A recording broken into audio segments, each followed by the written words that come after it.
Hey, what's going on all you fantastic amazing people? Welcome back to another video. In today's video I want to talk about Fallout 76, but even more specifically I want to talk about update 16 and go over the patch notes released by Bethesda Game Studios themselves by way of Bethesda.net.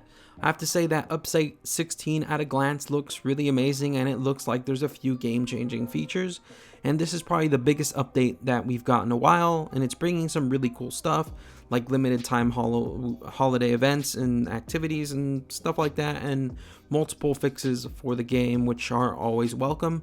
So with that being said, let's go ahead and get straight into it. The title of the article is titled Fallout 76 Update 16 Patch Notes December 10th, 2019. It says, we're releasing Update 16 today, which includes a number of limited time holiday events and activities and brings a number of additional improvements and bugs to Fallout 76. Update 16 highlights: Holiday Scourge. Starting December 12th, some of the Scourge will be spreading holiday cheer throughout Appalachia. Take them down to get a holiday gift, which you can unwrap to claim new loot. Ho ho ho, Santatron Station is here. Unlock a free Santatron for your camp by visiting the Atomic Shop now until December 31st. Once built, your Santatron bot will roam your camp and find items like toys, candy, and more. More privacy for private worlds. We've added a new button to the play menu for the private worlds that you can use to decide whether players in your friends list can enter your private world. Map voting. The Flatwoods and Morgantown maps are now both available in Nuclear Winter. Exercise democracy by casting a vote for your map of choice at the start of each match. Another Nuclear Winter change: limited time holiday challenges. Unlock exclusive cosmetics by completing challenges in Nuclear Winter. Halloween challenges return December 11th, and Christmas challenges begin December 17th.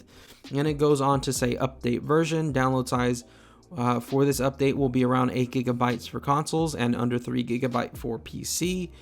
It says, and then goes on to say, general updates: celebrate the holidays with the Scorched. Starting December 12th, some of the Scorched will be spreading merit this holiday season by dressing up in their most festive attire and wrapping presents.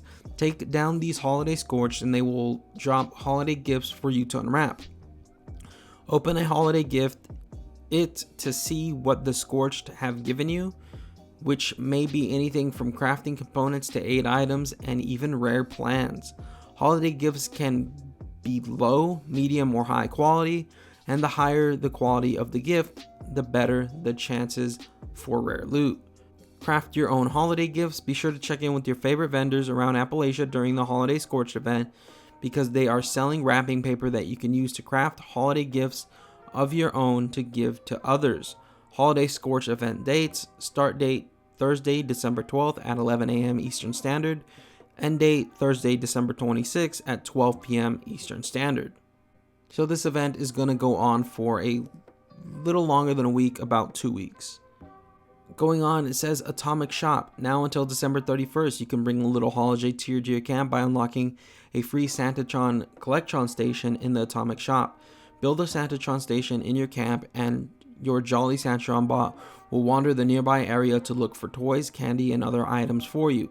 While the Holiday Scorched event mentioned above is active, Santatron will also occasionally find a holiday gift of random quality. Any item Santatrons find will be placed into the container attached to its station, and you can collect them from there. Players who also own a Scavenger Collectron Station can switch their Santatron to hunt for the items the Scavenger bot normally finds, and vice versa. However, only one type of Collectron Station can be built at any given time. You will still be able to build and use your Santatron even after it has left the Atomic Shop, so be sure to claim yours before December 31st. So if this is something you are into, I suggest you jump on it, because like it says, after December 31st, it'll be no more. Challenges. In response to community feedback, we have revisited many of our existing challenges in order to make them more player friendly and remove others that had too many requirements. We've also updated our daily and weekly challenges so that they are more straightforward, simpler to complete, and to help them feel like they are part of the core experience of the game. These changes will take effect starting January 1st, 2020, so just right around the corner. Sound. New holiday tunes have been added that will play while you browse the Atomic Shop. User interface, private worlds. Following community feedback, we've added a new button to private world mode on the player screen so that private world owners have more choice in how friends can join their world. The button can't be toggled between team only and all friends. Team only, when team only is enabled, only the private world owner and players that have already formed a team with them can enter the private world. All friends, switching to all friends will allow any players on the private world owner's friends list to enter the private world. Item transfer, it is no longer possible to transfer items into a dead enemy's inventory. And then it goes on to talk about some major nuclear winter changes. It says vote for the map of your choice. After receiving requests from overseer candidates who would like more choice in camp selection, we have map selection. We have added the Flatwoods map back to nuclear winter, and candidates can now vote for the map they want to play on during the upcoming match. Map voting begins at the start of each match while candidates are in Vault 51. Once voting starts, you can press the map button to open the new voting interface and make your choice. Your vote cannot be changed after it has been cast. The map that receives the majority of candidates' votes will be selected for that match. In the event of a tie, Zax will choose the map randomly.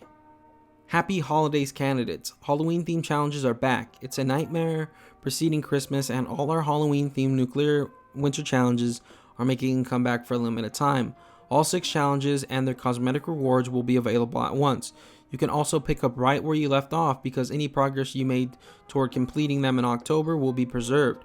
Nightmare preceding Christmas challenge dates. Start date Wednesday, December 11th at 7 p.m. Eastern Standard Time, and date Monday, December 16th at 7 p.m. Eastern Standard Time.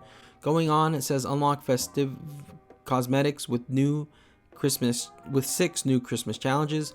We've added 6 new challenges and themed cosmetic rewards for the holiday season that will begin appearing in the character challenge menu next week. 1 new challenge will appear each day until all 6 are available. However, before you can begin earning progress toward any given challenge, you must first complete the challenges preceding in order. Rewards include wrap presents for your camp from Zax, wrap paper hunting rifle paint, a snowflake metal armor skin, a new outfit, and more. So start racking up Overseer XP to claim them while they're available. Christmas challenge dates start Tuesday, December 17th at 7 p.m. Eastern Standard Time, and date Monday, January 6th at 7 p.m. Eastern Standard Time. A more festive vault. Even Zax is getting into the spirit of the season and has adorned Vault 51 with holiday decorations for candidates to enjoy before they engage in their merciless Overseer selection process. Matchmaking, we've updated Nuclear Winter so that the storm will now automatically constrict the starting area to account for the number of players that begin a match, which is really nice. It'll help matches go faster since the Nuclear Winter game modes don't always fill up with players. When this occurs, the storm will not deal increased damage at the start of the match, even though the playable area is small. This will help encourage combat from the beginning of a match and reduce time spent hunting for other candidates. It will also make for a quicker match overall, so that you can re-queue and find a better match. We made these changes so that players can spend more time on the battlefield, less time in the matchmaking queue, and get to the fun more quickly in cases where creating a full match may take longer than expected. Sound. Deployment selection. A sound effect will now play to notify candidates deployment selection has begun, which is a nice change. Emotes inside Vault 51. Emote music and sound effects will become quieter or stop playing the farther a candidate moves away from someone who uses an emote.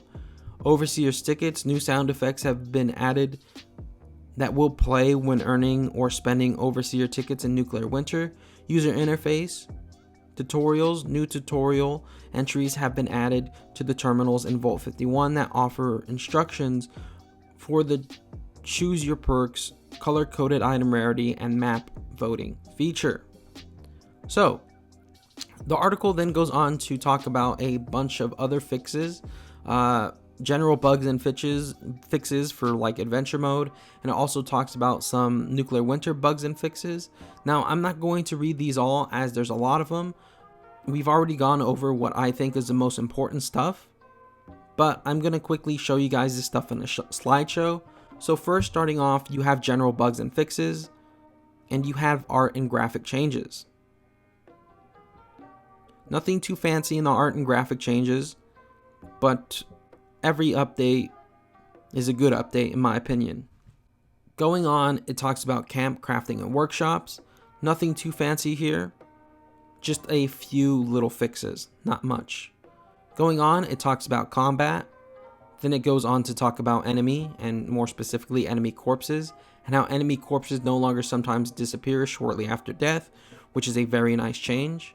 Going on, it talks about general and some exploits, implemented multiple fixes to address exploits that could be abused to create an unfair advantage, address an exploit related to the purveyor, and I have to say I am always happy when exploits get patched. It is a good thing in my opinion. Going on, it talks about items, nothing too crazy or nothing too important to highlight here in my opinion. Going on, it talks about localization. Nothing too much here. Going on, it talks about performance and stability. Just a few performance and stability changes. Nothing too fancy or too impressive here.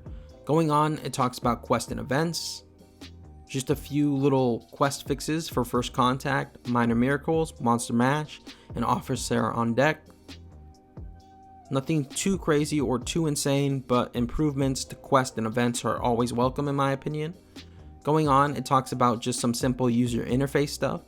Nice little updates there as well. And then it goes on to talk about Nuclear Winter bugs and fixes. Some fixes for the camp.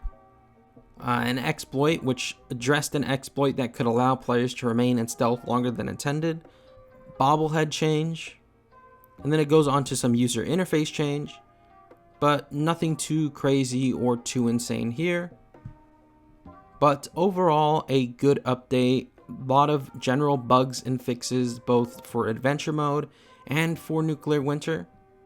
And we obviously have a lot of new content coming for Nuclear Winter with the challenges and the Halloween theme stuff coming back as well.